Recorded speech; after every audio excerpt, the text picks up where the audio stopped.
જય શ્રી કૃષ્ણ. રાધે રાધે. મિત્રો, 18મા અધ્યાયના 12મા શ્લોક પછી આપણે ત્રણ પ્રકારના કર્મોની ચર્ચા કરી. ક્રિયમાણ કર્મો, સંચિત કર્મો અને પ્રારબ્ધ કર્મ. એ વાત સાચી છે કે પ્રારબ્ધ કર્મને આપણે વધારે સમજાવવું જોઈએ, પણ બહુ ટૂંકમાં પૂરું કર્યું, કેમ કે પ્રારબ્ધ કર્મની ચર્ચા છે એ લાંબી ચાલે. કેમ કે ક્રિયમાણ કર્મો, અમુક ક્રિયમાણ કર્મો સંચિતમાં જમા થાય, અને જે સંચિત કર્મો છે તમારું ફળ આપવા માટે સમ્મુખ થાય એ પ્રારબ્ધ બને છે. એટલે એક રીતે જોઈએ તો ત્રણેય કર્મોની મૂળ આની અંદર છે. હવે ભગવાન 13મા શ્લોકમાં એવી વાત કરે છે કે પંચ એતાની મહાબાહો કારણાની નિબોધ મેં સાંખ્યે કૃતાંતે પ્રોક્તાની સિદ્ધયે સર્વકર્મણા. ભગવાન આમના પછીના શ્લોકમાં જે કર્મોના 5 કારણો છે એમના વિશે ચર્ચા કરવાના છે, પણ એમની પહેલા ભગવાન અહીં 13મા શ્લોકમાં એક ચોખવટ કરી દે છે. અર્જુનને કહે છે કે મહાબાહો, હે મહાબાહો. અહીં એક શબ્દ વાપર્યો ભગવાને, કૃતાંતે. ખરેખર કૃતાંત એટલે સંસ્કૃતમાં યમરાજ એવો અર્થ થાય. કૃતાંત એટલે અહીં અર્થ થાય છે કર્મનો અંત કરનાર. કૃતાંતે સાંખ્ય, કર્મનો અંત કરનાર, કરવાવાળા. સાંખ્ય એટલે સાંખ્ય શાસ્ત્રમાં, કર્મનો અંત કરવાવાળા સાંખ્ય શાસ્ત્રમાં સર્વ કર્મણા સિદ્ધયે, સર્વ કર્મોની સિદ્ધિ માટે. સર્વ કર્મ, જો કોઈ એકાદ બે કર્મની વાત નથી, કોઈ પણ પ્રકારની સારા કે નરસા એવી ચોખવટ નથી, વિહિત કે નિષિદ્ધ એવી ચોખવટ નથી, વાચિક કે માનસિક કે શારીરિક એવી કોઈ ચોખવટ નથી. એટલે બધા કર્મોને લેવા પડશે. સર્વ કર્મણા સિદ્ધયે, સર્વ કર્મોની સિદ્ધિ માટે એતાની પંચ, એતાની એટલે આ 5 કારણાની, કારણો છે. સર્વ કર્મોની સિદ્ધિ માટે આ 5 જ કારણો છે. શેની અંદર છે? તો કે સાંખ્ય શાસ્ત્રમાં. અને સાંખ્ય શાસ્ત્ર કેવું છે? તો કે કર્મનો અંત કરવા વાળો. હે મહાબાહો, જે કર્મોનો અંત કરવા વાળો સાંખ્ય શાસ્ત્રમાં સર્વ કર્મોની સિદ્ધિ માટે એતાની પંચ કારણાની, આ 5 કારણો પ્રોક્તાની એટલે કહેવાયા છે. આ 5 કારણો કહેવાયા છે. ભગવાન શું કહે છે? નિબોધ મેં, તેમને તું, મેં એટલે મારી પાસેથી, નિબોધ એટલે સારી રીતે જાણી લે.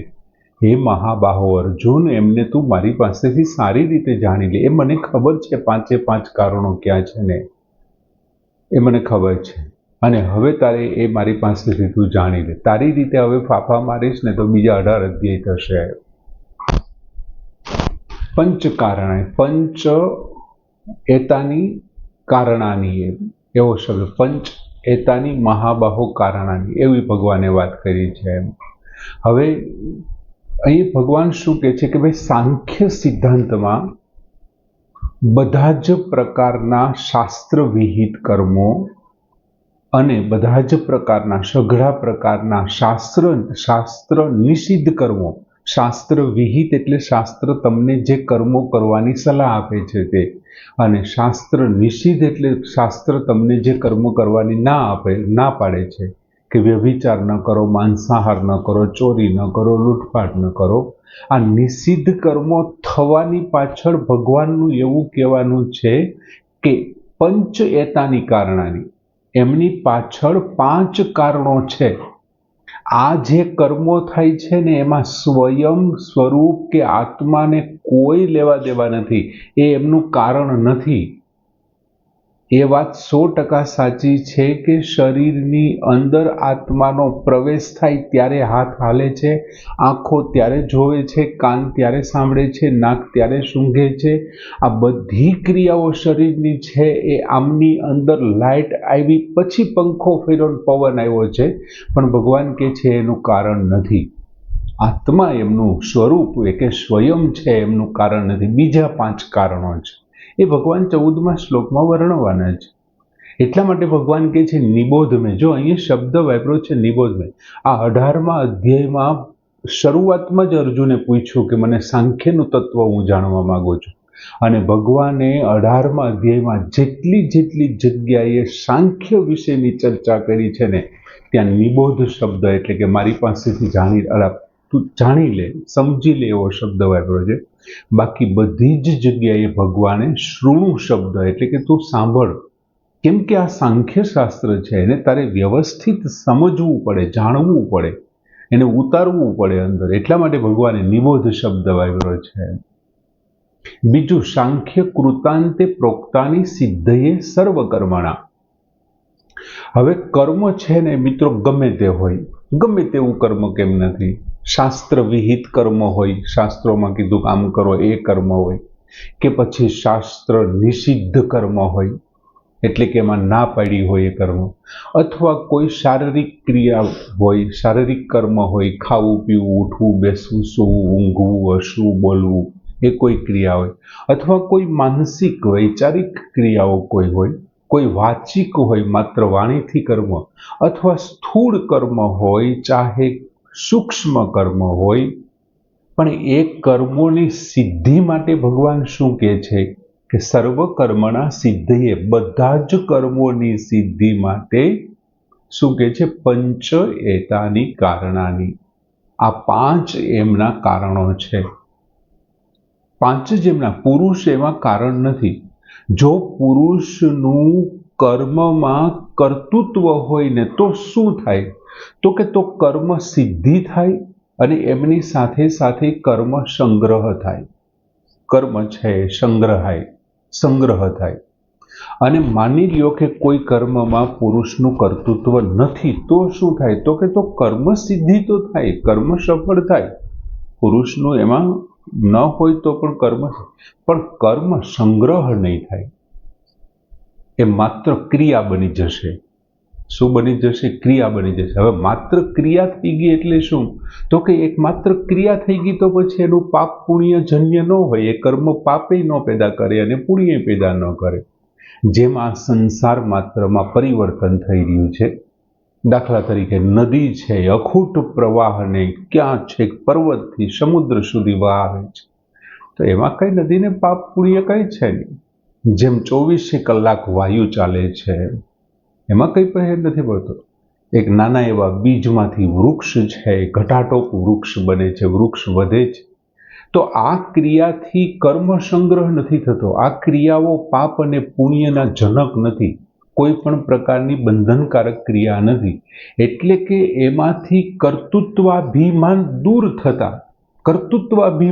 થઈ ગયું. પછી 4 કારણ વધ્યા. 5ની જે ચર્ચા કરે છે ને ભગવાન, આના પછી શ્લોકમાં 5 કારણો આપવાના છે. અત્યારે તમને કહી દો. એક અધિષ્ઠાન છે, બીજું કરણ છે, ત્રીજું ચેષ્ટા છે, ચોથું દેવ છે, અને એક કર્તૃત્વાભિમાન છે.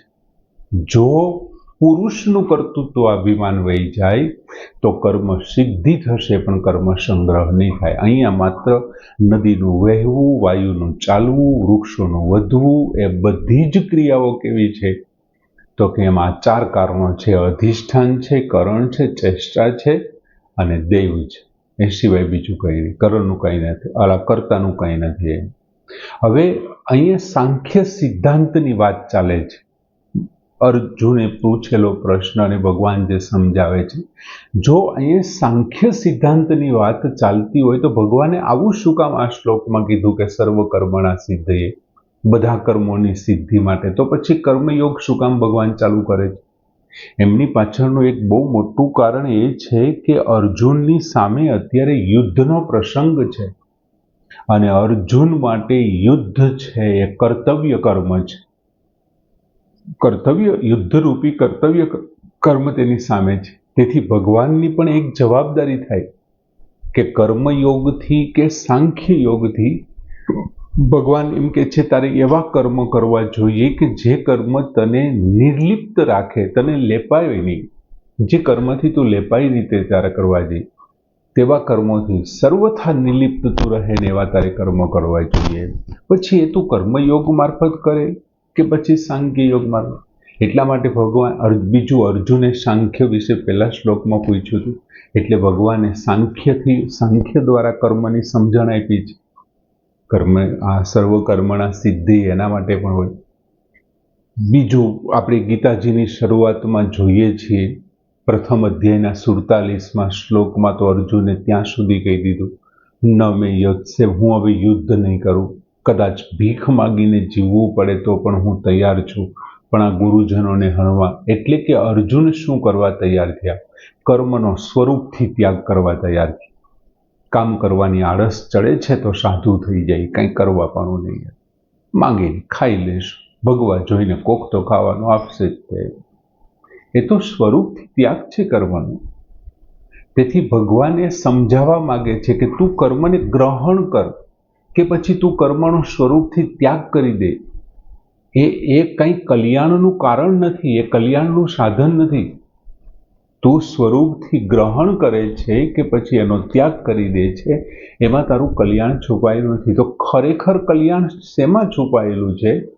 કે પરિવર્તનશીલ, સતત પરિવર્તન પામતી જે આ પ્રકૃતિ છે એમની સાથે અવિનાશી, અજન્મા, અવ્યક્ત એવો પુરુષ જેમની સાથે સંબંધ બાંધીને બેઠો છે ને, એમની સાથેનો જો સંબંધ વિચ્છેદ થશે ને તો એ કલ્યાણનું કારણ બની જશે. એમ સંબંધ વિચ્છેદ કરવો જોઈએ.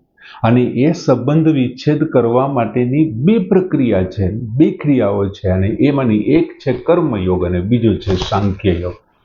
તો કર્મયોગમાં શું કરવાનું છે? તો કે કર્મયોગમાં કર્મના ફળનો ત્યાગ કરી અને મમતાનો ત્યાગ કરવાનો છે, મારાપણાનો ત્યાગ કરવાનો છે. સાંખ્ય યોગમાં શું કરવાનું છે? તો કે એમાં અહમતાનો ત્યાગ કરવાનો છે, હું કરું છું એ છોડી દેવાનું છે સાંખ્યમાં. અને કર્મયોગમાં મારું છે એ છોડી દેવાનું, મારા છે, મારું છે, મારો છે, બધું છોડી દેવાનું. ખરેખર તો બંને એકબીજાના પૂરક છે. એકનો ત્યાગ થઈ જાય, મમતાનો ત્યાગ થઈ જાય તો પછી હુંનો પણ એની મેળે ત્યાગ થઈ જવાનો છે. તમારામાંથી હું પણ નીકળી જાય, હું જ નથી તો પછી મારા કેવી રીતથી હોવાના? એ તો હોય જ નહીં શકે. એટલે મમતાથી ત્યાગનો, મમતાના ત્યાગથી અહમતાનો ત્યાગ છે ને અહમતાના ત્યાગથી મમતાનો ત્યાગ છે. આમ એકાબીજાના ત્યાગ એકાબીજાના પૂરક છે.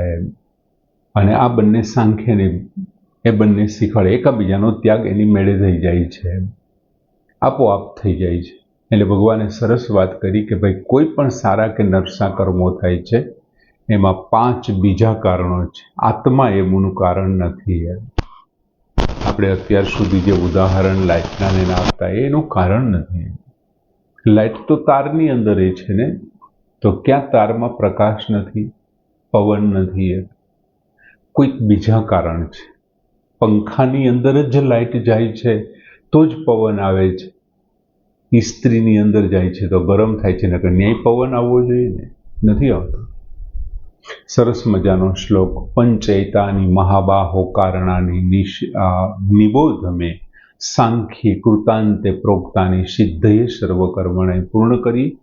જય શ્રી કૃષ્ણ.